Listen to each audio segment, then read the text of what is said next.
BRS MLA Lasya Nanditha మృతి చెందారు. ఓఆర్ఆర్పై చోటు చేసుకున్న రోడ్డు ప్రమాదంలో ఆమె ప్రాణాలు కోల్పోయారు. కారు డివైడర్ను ఢీకొన్న ఘటనలో లాస్యనందిత మృతి చెందారు. 10 రోజుల క్రితం కూడా లాస్య కారు ప్రమాదానికి గురైంది. నల్గొండ కేసీఆర్ సభ తరువాత జరిగిన ఈ ప్రమాదంలో హోంగార్డ్ ప్రాణాలు కోల్పోయారు. బీఆర్ఎస్ పార్టీలో తీవ్ర విషాదం నెలకొంది.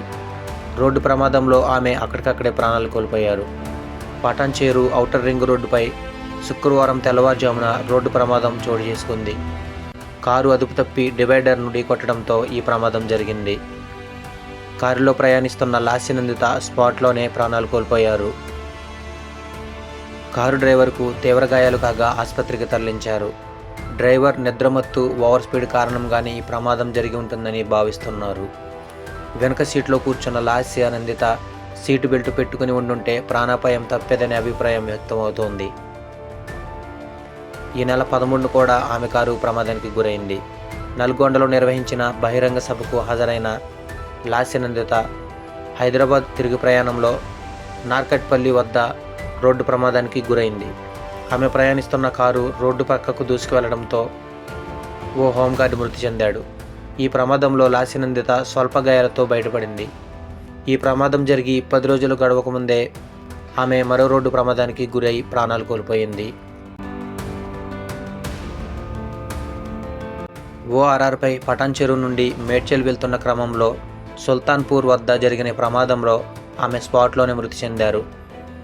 లాస్య ప్రయాణిస్తున్న కారు ముందు వెళ్తున్న లారీని తప్పించబోయి రోడ్డు ప్రక్కన డివైడర్ను ఢీకొట్టడంతో విషాదం చోటు చేసుకుంది. అతివేగం నిద్రమత్తే ప్రమాదానికి కారణమని పోలీసులు ప్రాథమికంగా అంచనా వేస్తున్నారు.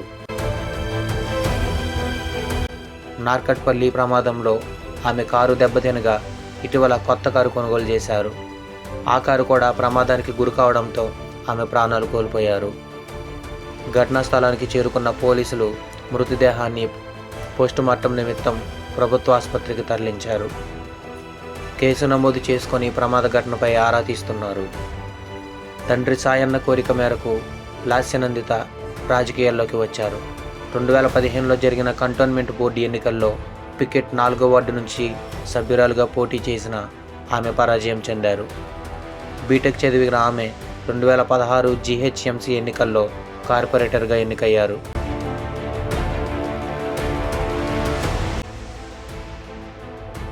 2021 జీహెచ్ఎంసీ ఎన్నికల్లో ఆమె మరోసారి కావాడిగూడ కార్పొరేటర్గా పోటీ చేసి ఓటమి పాలయ్యారు. గత ఏడాది ఫిబ్రవరి 19న ఆమె తండ్రి కంటోన్మెంట్ సిట్టింగ్ ఎమ్మెల్యే సాయన్న అనారోగ్యంతో మరణించారు. దీంతో 2023 డిసెంబర్లో జరిగిన తెలంగాణ అసెంబ్లీ ఎన్నికల్లో బీఆర్ఎస్ అధినేత కేసీఆర్ లాస్యనందితకు కంటోన్మెంట్ టికెట్ కేటాయించారు. ఆ ఎన్నికల్లో 17,000కు పైగా మెజార్టీతో విజయం సాధించారు. ఎమ్మెల్యేగా ఎన్నికైన 3 నెలల్లోపే ఆమె రోడ్డు ప్రమాదంలో కన్నుమూశారు. ఫ్రెండ్స్, ఇటువంటి ఇంట్రెస్టింగ్ వీడియోల కోసం మన ఛానల్ని సబ్స్క్రైబ్ చేయండి. అలాగే లైక్ చేసి షేర్ చేయండి. Thank you.